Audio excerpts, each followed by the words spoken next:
एक बार की बात है, एक गांव था। उस गांव में एक पुरानी हवेली थी जिसके अंदर एक शीशा था। गांव में किसी को भी ये बात नहीं पता थी कि वो शीशा कोई आम शीशा नहीं था, बल्कि वो एक रास्ता था और लोग उसके आर पार जा सकते थे। और दूसरी तरफ था भूतों का एक गांव, जहाँ तरह तरह के भूत साथ मिलकर रहते थे।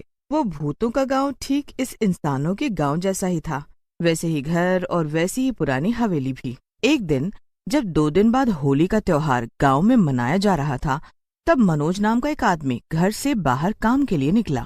मनोज की बेटी प्रिया दौड़ते हुए बाहर आती है और उसे रोक लेती है। पापा पापा रुको, आज आप लौटते वक्त मेरे लिए एक पिचकारी और रंग लाएंगे ना, और गुजिया भी। हाँ हाँ बेटा, जरूर। मैं तुम्हारे लिए ये सब ले आऊंगा, चिंता मत करो। अब तुम अंदर अपनी दादी के पास जाओ, वो अकेली है ना। मनोज की पत्नी मीरा की बहुत समय पहले ही मौत हो गई थी। उस समय प्रिया काफी छोटी थी।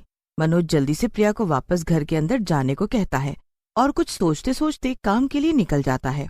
यही सब चिंता में मनोज चलते चलते गांव की उस खंडर हवेली के पास पहुंच जाता है। अरे, ये मैं चलते चलते कितना दूर आ गया। और ये हवेली कितनी सुंदर है। क्या ये वही हवेली है जिसके बारे में मैंने बचपन से सुना है? यहाँ कोई भी नहीं जाता क्योंकि लोगों को लगता है ये भूतिया है। वैसे क्या पता अंदर मुझे कुछ कीमती सामान मिल जाए जिसे बेचकर मैं प्रिया के लिए पिचकारी ले सकूं। मनोज चोरी करने के लालच में आकर हवेली के अंदर टूटी हुई खिड़की से घुस जाता है और कोई कीमती सामान ढूंढने लगता है, मगर उसे कुछ भी नहीं मिलता। हे भगवान, यहाँ तो मकड़ी के जालों और धूल मिट्टी के अलावा कुछ भी कीमती सामान नहीं दिख रहा। लगता है कि मुझे खाली हाथ ही वापस जाना पड़ेगा। हाय रे मेरी फूटी किस्मत। तभी मनोज को अपने सामने वही शीशा दिखाई देता है। वाह, ये शीशा कितना ज्यादा बड़ा और खूबसूरत है। इसे बेचकर तो मुझे काफी पैसे मिल सकते हैं। चलो, कुछ नहीं तो यही सही। मैं इसे ही ले चलता हूँ। मनोज शीशे को उठाने की कोशिश करने लगता है, पर तभी उसका पैर फिसल जाता है, जिस कारण से मनोज शीशे के अंदर गिर जाता है। अंदर गिरने के बाद मनोज भूतों के गांव में पहुंच जाता है।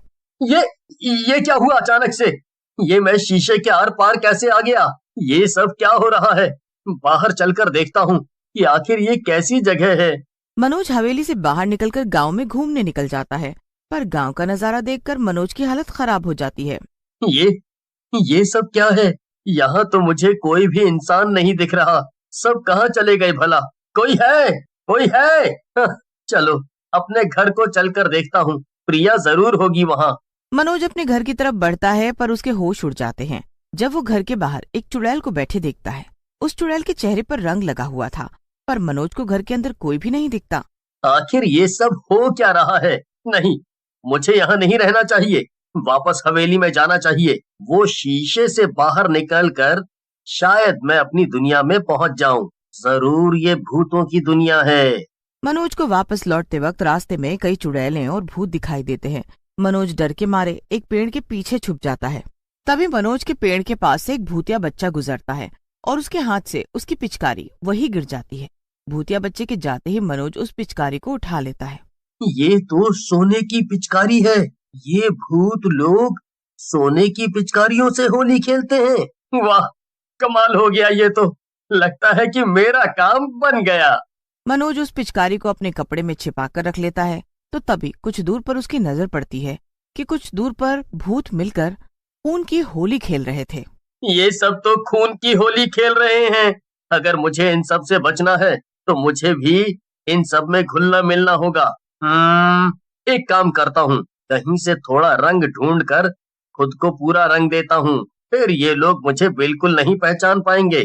इसमें खतरा तो बहुत है, पर मुझे प्रिया के लिए ये करना ही होगा। वो घर पर मेरा इंतजार कर रही है। मनोज धीमे से उठता है और पास में एक टेबल पर रखे हुए रंग जल्दी से अपने पूरे मुंह और कपड़े पर लगा लेता है। तभी पीछे से किसी की डरावनी आवाज सुनाई देती है। तुम कौन हो? पहले तो कभी तुम्हें यहाँ नहीं देखा। मनोज बहुत डर जाता है, फिर भी वो डरावनी आवाज निकालकर भूत से कहता है, मैं तो यहाँ दूसरे गांव से तुम लोगों की भूतिया होली पार्टी देखने आया था। मैंने सुना है यहाँ बड़े अच्छे से मनाई जाती है होली। बिल्कुल, हमारे यहाँ तो होली खेलने के लिए रंग से लेकर इंसानों का खून भी मौजूद है। इतना ही जिंदा इंसानों और जानवरों से बनी मिठाइयाँ भी हैं। बताओ, तुम क्या खाना चाहोगे? मैं तुम्हारे लिए शुद्ध देसी घी से बनी गुजिया लेकर आता हूँ फिर। थोड़ी ही देर में भूत गुजिया का डब्बा लेकर आ जाता है। ये लीजिए, खाइए और ले जाइए, अपने गांव में भी खिलाइएगा भूतों को। भूत वहाँ से गायब हो जाता है और मनोज बचते बचते हवेली की तरफ जाने लगता है कि तभी उसे हवेली के ठीक सामने एक चुड़ैल दिखाई देती है। अब तुम कौन हो और यहाँ क्या कर रही हो? मुझे तुम कोई भूत तो नहीं लगते, कहीं तुम कोई इंसान तो नहीं? ये सुनकर मनोज डर के मारे कांपने लगता है।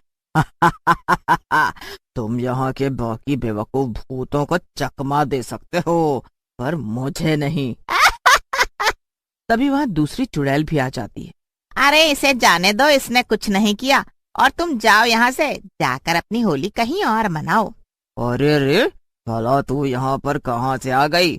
और तू जानती है क्या इस इंसान को जो इसे बचाना चाह रही है? अरे हाँ, मैं जानती हूँ, और मैं तुम्हें इसे नुकसान नहीं पहुँचाने दूंगी, बिल्कुल नहीं। इसकी बेटी इसका घर पर इंतजार कर रही है, मैं इसे घर पहुँचा कर ही रहूंगी। क्या बेटी? भला इस सब से मुझे क्या, मेरा क्या लेना देना? मुझे तो बस अभी भूख लगी है और मैं इसे अभी के अभी खाऊंगी। होली के दिन मेरी भी पार्टी हो जाएगी। ये सुनकर दूसरी चुड़ैल को गुस्सा आ जाता है और वो अपने जादू से पहली चुड़ैल को हवा में उल्टा लटका देती है। जाओ मनोज, जल्दी से उस शीशे से वापस अपनी दुनिया में चले जाओ, प्रिया तुम्हारा इंतजार कर रही है। क्या तुमने मुझे अब तक पहचाना नहीं मनोज? मैं और कोई नहीं, मीरा हूँ, तुम्हारी पत्नी मनोज, तुम्हारी पत्नी।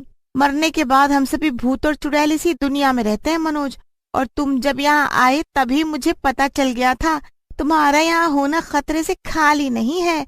ये सारे भूत और चुड़ैल इंसानों के खून के प्यासे हैं, लेकिन आज यहाँ होली पार्टी चल रही है, इसीलिए सब उसी में व्यस्त हैं। तुम अब यहाँ से जल्दी जाओ। मुझे बचाने के लिए शुक्रिया मीरा। मैं बहुत खुशकिस्मत हूँ जो तुमसे फिर से मिल सका, और ये मुलाकात मैं कभी नहीं भूल पाऊंगा। तुम्हारा शुक्रिया मीरा, और मैं प्रिया को तुम्हारे बारे में बताऊंगा, और हाँ, हम दोनों तुम्हें बहुत याद करते हैं। ये सब मीरा के भूत से कहते हुए मनोज रोने लगता है और रोते रोते हवेली के अंदर आ जाता है। वो सीधा उस शीशे के पास जाता है और उसमें कूदकर वो अपनी असली दुनिया में बाहर निकल जाता है। मनोज जल्दी से वो गुजिया का डब्बा लेकर और सोने की पिचकारी लेकर घर आ जाता है प्रिया के पास। पापा, मैं कब से आपका इंतजार कर रही थी, आपने कितनी देर लगा दी। माफ करना बेटा, मुझे आने में जरा सी देर हो गई, लेकिन देखो ना, मैं तुम्हारे लिए कितना कुछ लाया हूँ। अरे वाह पापा, गुजिया, और ये क्या, ये तो सोने की पिचकारी लग रही है। हाँ प्रिया, ये सोने की ही पिचकारी है। कल इसे बाजार में बेचकर मैं बहुत सारे पैसे ले आऊंगा, फिर मैं तुम्हारे लिए अच्छी सी पिचकारी और रंग लाऊंगा। क्या सच में पापा? ये तो बहुत अच्छी बात है। क्या तुम्हें पता है प्रिया, आज मुझे तुम्हारी माँ मिली थी, उसी ने मुझे ये सब किया और कहा कि तुम्हारा हमेशा ख्याल रखो। क्या सच में पापा, आप माँ से मिले? वो मुझे याद करती है क्या? बताओ ना पापा, और क्या क्या कहा माँ ने? एक साथ इतने सवाल। प्रिया, तुम भी अपनी माँ पर ही गई हो। बैठो, मैं तुम्हें सब कुछ बताता हूँ। फिर मनोज और प्रिया ने मीरा के बारे में खूब बातें की और अगले दिन सोने की पिचकारी को बेचकर मनोज को काफी पैसे मिल जाते हैं, जिससे वो एक नया बिजनेस शुरू करता है और फिर दोनों बाप बेटी सुकून से रहने लगते हैं।